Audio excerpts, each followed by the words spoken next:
Mummy, આ જુઓ, આ વાળું આન્યા માટે અને this one is for Ishaan. Nice.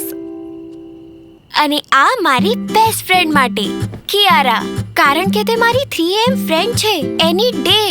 કેટલું સરસ છે. પણ મને લાગે છે મારો બેસ્ટ ફ્રેન્ડ તો રાહુલ છે. અમે નાનપણથી સાથે છીએ. એ તો છે. અને કાવ્યા, એ તો મારા દરેક પ્રોબ્લેમનું સોલ્યુશન છે. મમ્મી, આઈ એમ સો કન્ફ્યુઝડ. તમને ખબર છે, તમારો જ જમાનો બેસ્ટ હતો. કમસે કમ આ ફ્રેન્ડશિપ ડે વગેરે તો નહોતા. ફ્રેન્ડશિપ ડે તો નહોતા, પણ ફ્રેન્ડ્સ તો અમારા પણ હતા. હતા એટલે હવે નથી. હવે તો બધા વિખેરાઈ ગયા. લગ્ન પછી હળવા મળવાનું ઓછું થતું ગયું. પછી તમે બંને આવી ગયા. હું તમારા બંનેમાં બિઝી થઈ ગઈ અને મારા મિત્રો તેમની લાઈફમાં. તમે એમને મિસ નથી કરતા?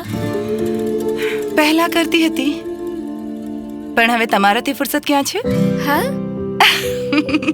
અરે તમને જ તો ફોલો કરું છું. તમારી પાસેથી નવા ટ્રેન્ડ શીખું છું, સ્કૂલ ક્લાસીસના કિસ્સા સાંભળું છું, રીલ્સ બનાવું છું, પાઉટ પણ કરી લઉં છું.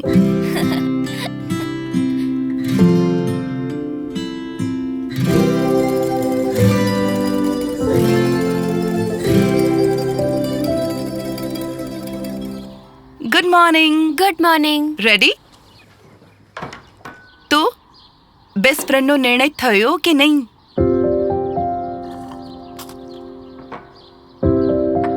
મમ્મી, એક વાત કહો. બેસ્ટ ફ્રેન્ડ તો એ હોય છે ને જે તમારા માટે અડધી રાત્રે પણ અવેલેબલ હોય? બિલકુલ.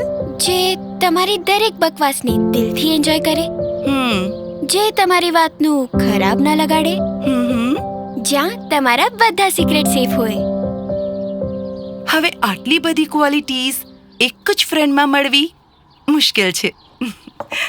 પણ ઇમ્પોસિબલ નથી. આ બધી ક્વોલિટીઝ મારી એક ફ્રેન્ડમાં છે. કોણ? તમે.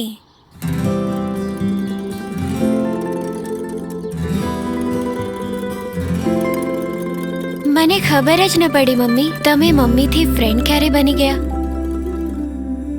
અને માત્ર ફ્રેન્ડ જ નહીં, બેસ્ટ ફ્રેન્ડ.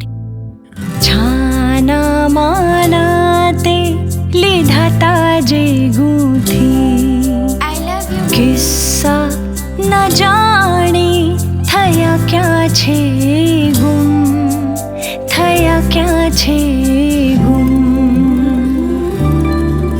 દોસ્તી ના માન્યું આપણી કિસ્સા નથી કોઈ.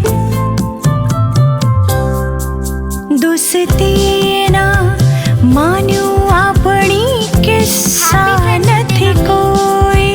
પણ થોડો સંબંધ આપણા હિસ્સામાં પણ છે. જીનિયસ એજ, જે બીજાની ખુશીમાં મેળવે પોતાની ખુશી. પાર્લે જી એટલે જીનિયસ.